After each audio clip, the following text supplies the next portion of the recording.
ओम साई राम। कैसे हैं आप सब? बाबा की कृपा से आप सब सही सलामत होंगे। बाबा कहते हैं सबको समझाना आसान होता है, उपदेश देना भी बहुत आसान होता है, पर जब बात खुद पर आती है, अपने ऊपर आती है, तो सारी बातें जो धरी की धरी रह जाती है। एक व्यक्ति था जिसकी पत्नी मर गई थी, तो जो पड़ोस में व्यक्ति रहता था लोगों को समझाने का काम करता था। वह व्यक्ति आता है और समझाने लगा कि ये संसार में का नियम है, सबको जाना है, इतना दुख करने की क्या बात है, क्यों रो रहे हो। बहुत बड़ी बड़ी बातें करने लगा, बहुत ज्ञान दे रहा था। अब जो उपदेश दे रहा था, जो ज्ञान दे रहा था, उसके घर वो उसके ऊपर भी क्या बीतती है वो ये नहीं सोचा। उसके घर से रोने की आवाज़ सुनकर एक दिन 4-5 दिन गुजर जाने के बाद ये व्यक्ति जाता है जिसकी पत्नी मरी रहती है, उसको रोते देख करके पूछता है क्या हुआ, क्यों रो रहे हो। तो बोलता है कि मेरी बकरी थी, मर गई और इसीलिए रो रहा हूँ। वह हंसने लगा। तो बोला कि मैं रो रहा हूँ और तुम हंस रहे हो, कैसी इंसानियत है ना तुम्हारी। तो बोला मेरी पत्नी मर गई थी जो मेरे घर को संभालती थी, तो आपने मुझे उपदेश दिया, समझा रहे थे कि संसार ऐसा ही है, हर किसी को जाना है, संसार का नियम है। वह तो मेरी घरवाली थी, मेरी पत्नी थी, सब व्यवस्था करके मुझे देती थी, मेरा घर संभालती थी। ये बकरी किस काम की, इतनी सी बात पर रो रहे हो। तो दूसरों को ज्ञान देना, समझाना आसान है, जब हम स्वयं बंधे हुए हैं, खुद बंधन में हैं, दूसरे को खोलने चले हैं, ऐसा नहीं होता। पहले खुद को खोलो, पहले खुद को ज्ञान लो, तब दूसरों को समझाओ और खोल पाओगे। ये तो वही हुआ ना कि अपने हाथ रस्सी में बंधे हैं और हम दूसरों को खोलने चले, या हम रस्सी में बंधे हम दूसरे को बांधने चले। तो दूसरों के हाथ की रस्सी को जब भी बांध सकते हो या खोल सकते हो, जब खुद तुम रस्सी मुक्त होगे, बंधन मुक्त रहोगे। ऐसे ही एक राजा के घर पे एक पंडित, विद्वान पंडित रोज आके कथा सुनाता था। कई साल बीत गए। राजा साहब ने कहा, महाराज आपको कथा सुनाते कई साल बीत गए हैं, मैं रोज़ एक ही कथा सुनता हूँ, भक्ति, वैराग्य, ज्ञान। ना आप में चेंजेस होते हैं ना मुझ में चेंजेस होते हैं, मैं ज्यों का त्यों वैसे पड़ा हूँ, कोई फ़र्क नहीं पड़ता आपकी कथा सुनने से, मेरे अंदर कोई चेंजेस नहीं। और कथा में बल्कि मेरा 6,000 रुपये महीने ख़त्म होता है, समय बर्बाद होता है, वो अलग। इसका कोई लाभ ही नहीं मिलता है। कुछ लाभ तो मिले, कुछ लाभ तो मिलना चाहिए, कुछ फ़र्क तो पड़ना चाहिए। आपका और मेरा दोनों का समय बर्बाद होके मेरा रुपया भी खराब होता है। ऐसा उपाय बताओ कि हमारा भी लाभ हो और आपका भी लाभ हो। तो बोले कैसे? तो राजा ने कहा कि मुझे आप बताओ कि वैराग्य, भक्ति, ज्ञान की बातें जो आप करते हो, ये बातें सुन कर के मैं भक्त क्यों ना बना, ज्ञानी क्यों नहीं बना, सदाचारी नहीं बना, योगी नहीं बना। आपका उत्तर अगर मुझे जल्द नहीं मिला 1 महीने के अंदर, तो आप अपना कहीं और व्यवस्था कर लीजिए। मेरे पास इतना समय नहीं है, आपके पास ना मेरे पास इतना पैसा है आपके ऊपर देने के लिए कि मैं डेली एक ही कथा सुनूं। 3 साल से वही कथा सुन रहा हूँ, ना मेरे अंदर कोई चेंजेस नहीं आया। तो पंडित जी परेशान हो गए, उनके पास तो इसका उत्तर था नहीं, और ऐसे चिंता करते हैं निकल गए। रास्ते में एक सिद्ध महात्मा मिले उनको, जो सच में सिद्ध संत था, बहुत उच्च कोटि का महापुरुष था वह। पंडित जी को उदास देखकर पूछा, क्या हुआ पंडित जी, क्यों उदास बैठे हो? तो राजा ने कहा, 1 महीने के बाद हमारी रोजी रोटी तो चले जाएगी, बंद हो जाएगा। बोले क्यों, क्या हुआ? तो बोले कि राजा ने एक क्वेश्चन किया है जिसका उत्तर मेरे पास है नहीं। बोले कौन सा उत्तर है बताओ? तो पंडित ने बोला कि राजा ने पूछा है कि भक्ति, वैराग्य, ज्ञान आप रोज़ उपदेश देते हो, लेकिन मेरे अंदर कोई चेंजेस नहीं हुआ, क्यों नहीं हुआ, इसका मुझे उत्तर चाहिए। तो महात्मा, जो सिद्ध महात्मा थे, वो बोले क्यों चिंता करते हो, मैं दे दूँगा इसका उत्तर।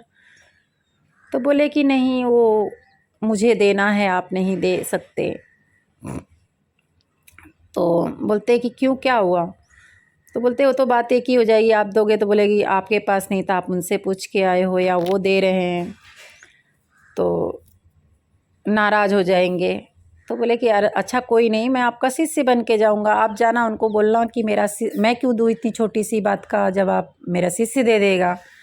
तो बोले ठीक है, ये तो सही है, आपने ये बात तो सही बोला। दूसरे दिन जब गए तो राजा ने कहा महाराज आपको उत्तर मिला? तो बोले कि मैं इतनी छोटी सी चीज़ का क्यों उत्तर दूँ, मेरा शिष्य भी हो तो इसका उत्तर दे देगा। तो बोले कि ठीक है, आप उनको कल राजमहल में अपने शिष्य को लेके आना। तो दूसरे दिन वो उच्च कोटि का जो संत था उनको लाया गया। महात्मा ने बताया, पंडित ने बताया कि मेरा शिष्य है, ऐसा उनको इंट्रोड्यूस करवाया। और राजा ने कहा आप इनके शिष्य हैं? तो बोला हाँ मैं इनका शिष्य हूँ। तो बोले आप मेरे प्रश्न का उत्तर देंगे? बोलेंगे हाँ दूंगा। तो बोले कि आपको क्वेश्चन पता है? बोले हाँ मुझे सब पता है। महाराज ने कहा कि आप बताओगे ना मुझे भक्ति वैराग्य ज्ञान क्यों नहीं मिला? बोले बिल्कुल मैं दूंगा, लेकिन इसका उत्तर मैं तब दूंगा जब आप अपने राज्य का पूरा कारोबार, पूरा अधिकार मुझे कुछ घड़ी के लिए मुझे दे दोगे। राजा ने कहा कि ज़रूर, और सभी कर्मचारियों को बुला के कहा कि कुछ घड़ी के लिए मैं राजा नहीं हूँ और ये राजा हैं। यानी कि राजा ने सारा कारोबार जो है उस सिद्ध महात्मा को दे दिया। तो वो जाके सिंहासन पर बैठ गए। जो सिद्ध महात्मा थे उन्होंने कहा, बुला करके जो कर्मचारी थे उनसे कहा कि पंडित को बांध दो एक रस्सी से। उन्हें बांध दिया गया। अब उन्होंने कहा दूसरी रस्सी लाके राजा को भी बांध दो, उनको भी बांध दिया गया। दोनों परेशान हो गए कि हो क्या रहा है राजा, ये जो है महात्मा मुझे बंधवा क्यों रहा है।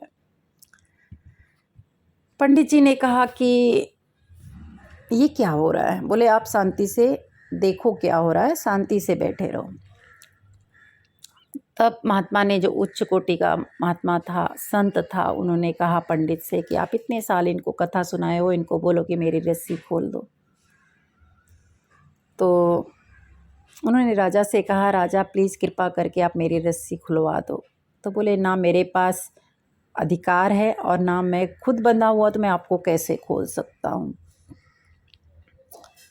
महात्मा ने राजा से कहा आपने, शायद आपको अपने क्वेश्चन का आंसर मिल गया होगा। बोले कैसे? बोले आप इतने वर्षों तक पंडित जी से कथा सुनी, पंडित जी से कहे, हर बात सुनते गए। पंडित जी से कहा कि आप उनको खोल दो। जब वो खुद बंधे हैं तो कैसे खोल दूं? खोल देंगे आपको। अब राजा साहेब से महात्मा ने पूछा अभी भी आपको प्रश्न का उत्तर मिला कि नहीं? तो बोले कि नहीं मिला, मैं कुछ समझा नहीं। तभी महात्मा ने कहा अब भी नहीं समझे? आप स्वयं बंधे हुए हैं, दूसरों को कैसे खोल सकते हैं? अपने खुद ऐसा खुद को ही आप नहीं खोल सकते, दूसरों को कैसे खोलोगे? बोले समझ गया महात्मा। तब महात्मा ने पंडित जी से पूछा आप समझे इसका उत्तर? आप बंधे हुए हैं, आप दूसरों को कैसे खोल सकते हैं? बोले हाँ महाराज, पंडित जी आपको कथा तो रोज़ सुनाते हैं, पर खुद ये बंधे हुए हैं, ये खुद संसार के बंधन में बंधे हैं। तो आपके बंधन को कैसे मुक्त कर सकते हैं? आपको संसार से मुक्ति कैसे दिला सकते हैं जब पंडित जी खुद मुक्त नहीं हैं? जब खुद बंधन मुक्त हो जाएंगे, वैराग्य ज्ञान भक्ति में आ जाएंगे, तब जाके ये आपको ज्ञान दे सकते हैं। राधा कृष्ण बोलते बोलते, रटते रटते क्या तोता मैना हो जाते हैं। जब राधा कृष्ण बोलते हैं उनको पता भी नहीं रहता है, रटते रहते राधा कृष्ण, लेकिन जैसे बिल्ली आके उनको लपटती है वैसे टै टै टै टै करने लगते हैं। तो मैं आपको यही बोलना चाहूँगी कि उसका मतलब पता होना चाहिए, बोलने से कुछ नहीं होता है। पंडित जी आपको कैसा लगा, कैसे कर सकते हैं? जो संसार से खुद बंधा हुआ है। ऐस आराम से जो बंधे हैं वह दूसरों को क्या बताएंगे। जय साईं, श्री साईं, जय जय।